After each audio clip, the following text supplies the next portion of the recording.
Why do we offer food to God?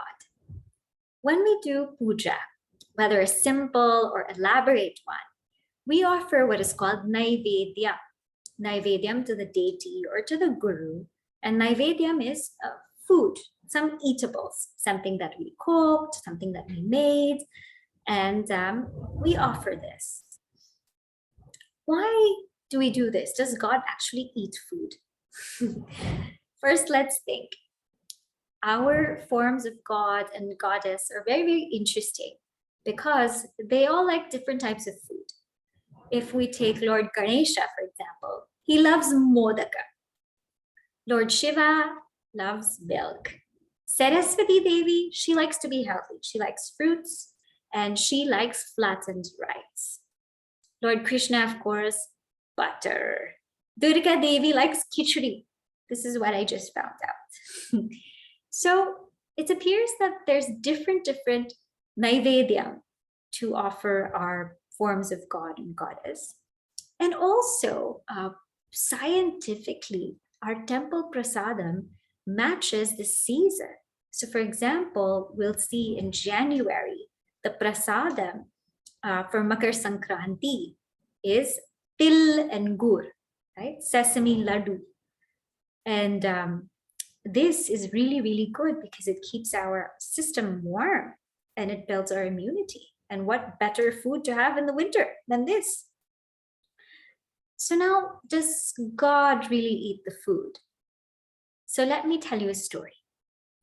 There was a student who asked this question to his guru. He said, we do this naivedyam, but does God eat the food? And the guru said, come, let's go to class. And the guru taught him a mantra, Om Purnamada Purnamidam. And he taught the student the whole mantra. And he said, take the book and memorize this mantra. So the student sat there and memorized Om Purnamada Purnamidam Purnat Purnamudachyate. And he went on and on memorizing it. Then the teacher came back and said, did you memorize?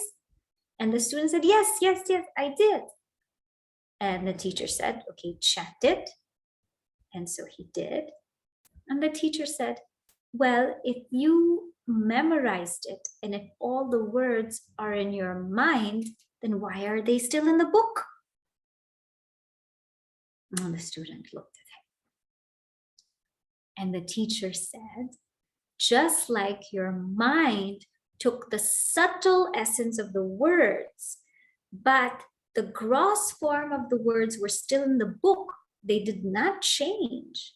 In the same way, Bhagavan takes the subtle essence of food and the gross form of food stays the same.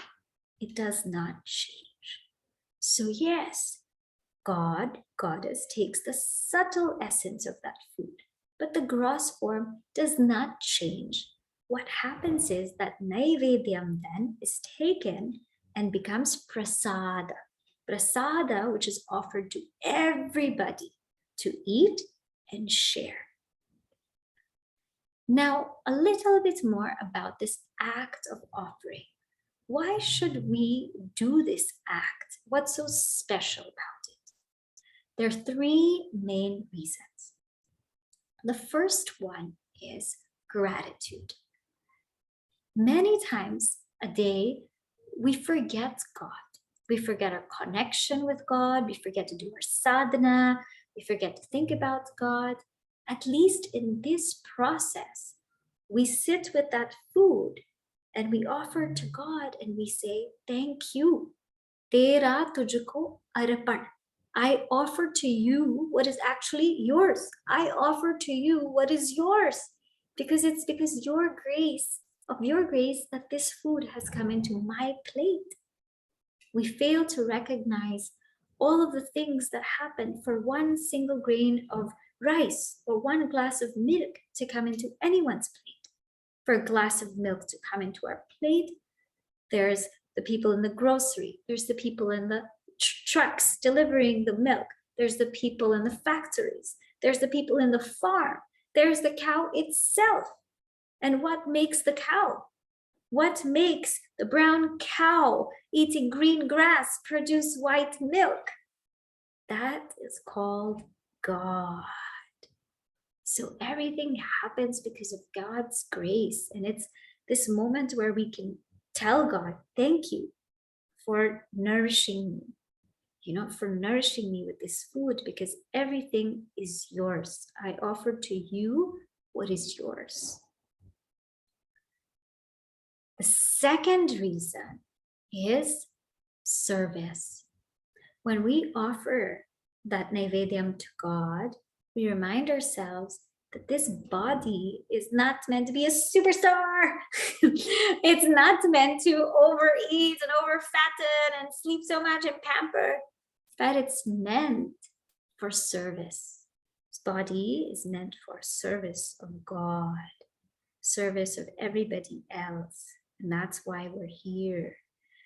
And so when we do this, we remind ourselves this. And people wonder, why do we say this Brahmarpanam, Brahmahavir? What's the context? What is the connection? The connection is this. When to truly serve people, we have to see God in them.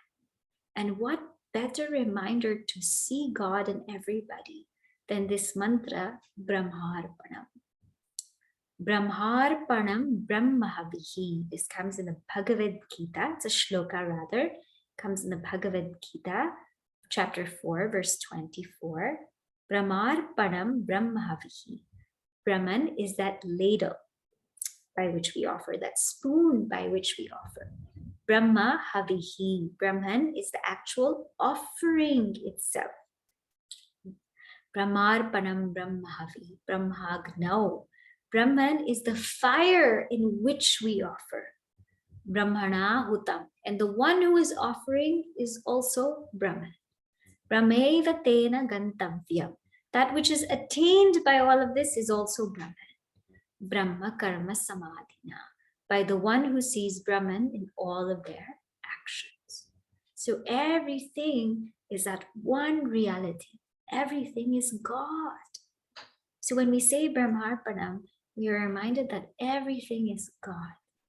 And when we truly understand that everything is God, then service becomes so much more meaningful, because service to God means service to everyone, service to every being, regardless of their race, religion, culture, gender, regardless of any of that. And this body is meant for that service.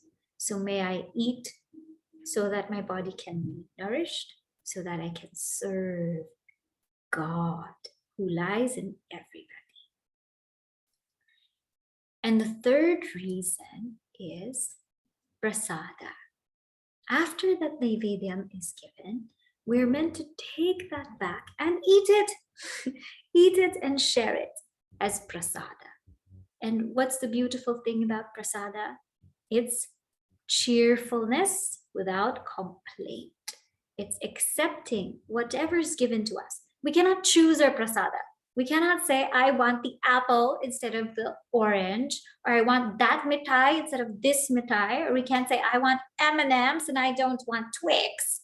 Whatever the prasada is, that we accept cheerfully without complaint. And this is a beautiful lesson for us, because if we cannot accept food, how can we accept life? So this Naivedya, act of offering food to God, Goddess, is a most beautiful act, because God does take the subtle essence of that food. God does bless that food. And because of the vibrations of the shlokas that we chant, that food also becomes blessed. And it teaches us these valuable lessons of gratitude, service, and acceptance. Enjoy now your prasad.